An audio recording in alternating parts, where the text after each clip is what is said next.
திருப்பதியில் prank video வெளியிட்ட வழக்கில் டிடிஎஃப் வாசன் வங்கிக் கணக்கை திருமலை போலீசார் முடக்கியுள்ளனர். வேகமாக பைக் மற்றும் கார் ஓட்டி தொடர் சர்ச்சைகளில் சிக்குவதை வழக்கமாக கொண்டவர் கோவையைச் சேர்ந்த டிடிஎஃப் வாசன்.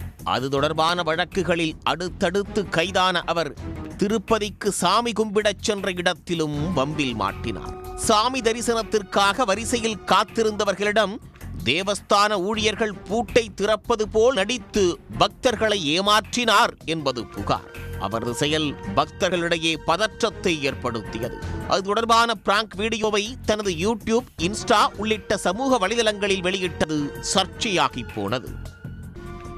டிடிஎஃப் வாசன் மற்றும் அவரது கூட்டாளிகள் செயலால் கோயில் நிர்வாகம் அதிர்ச்சி அடைந்தது. அது தொடர்பாக திருமலை காவல் நிலையத்தில் அளிக்கப்பட்ட புகாரின் பேரில் 6 பிரிவுகளில் வழக்கு பதிவு செய்யப்பட்டது. அந்த வழக்கில் கைதாகாமல் இருக்க டிடிஎஃப் வாசன் தரப்பில் முன்ஜாமீன் கோரி சென்னை உயர்நீதிமன்றத்தில் மனு தாக்கல் செய்யப்பட்டுள்ளது.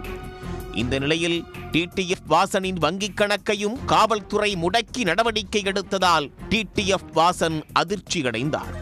அவர் சார்பில் வழக்கறிஞர் முத்து திருப்பதி என்பவர் இன்று திருமலை காவல் நிலையத்திற்கு நேரில் வந்து வங்கிக் கணக்கை முடக்கியது குறித்த விவரங்களை கேட்டறிந்தார்.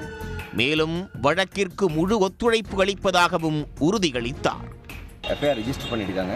நம்ம ஃபர்தராக டிரான்சிட் பெயில், ஆன்டிசிபேட்டரி பெயில் வந்து நம்ம மதராஸ் ஹைகோர்ட்டில் ஃபைல் பண்ணியிருக்கோம். ஸோ அது ரிகார்டிங் நோட்டீஸ் கொடுத்துட்டு ஃபர்தராக அவரோட பேங்க் அக்கௌண்ட்ஸ் வந்து ஃப்ரீஸ் பண்ணியிருக்காங்க. ஒரு குறிப்பிட்ட காலக்கெடு கொடுத்துருக்காங்க. அது காலத்துக்குள்ளே விசாரணைக்கு ஆஜராக சொல்கிறாங்க. நம்மளும் we ready to cooperate for the further investigations சொல்லியிருக்கோம். திருப்பதி கோயிலின் புனிதத்தன்மையை இழிவுபடுத்தும் வகையிலும் பக்தர்களை புண்படுத்தும் விதத்திலும் டிடிஎஃப் வாசனும் அவரது கூட்டாளிகளும் செயல்பட்டதோடு பக்தர்களிடையே அமைதிக்கு குந்தகம் விளைவித்ததாகவும் எஃப்ஐஆரில் குற்றம் சாட்டப்பட்டுள்ளது. இந்த வழக்கில் டிடிஎஃப் வாசன் வங்கிக் கணக்கு முடக்கப்பட்டிருப்பதால் அவரும் அவரது கூட்டாளிகளும் கைது செய்யப்படலாம் என்று கூறப்படுகிறது.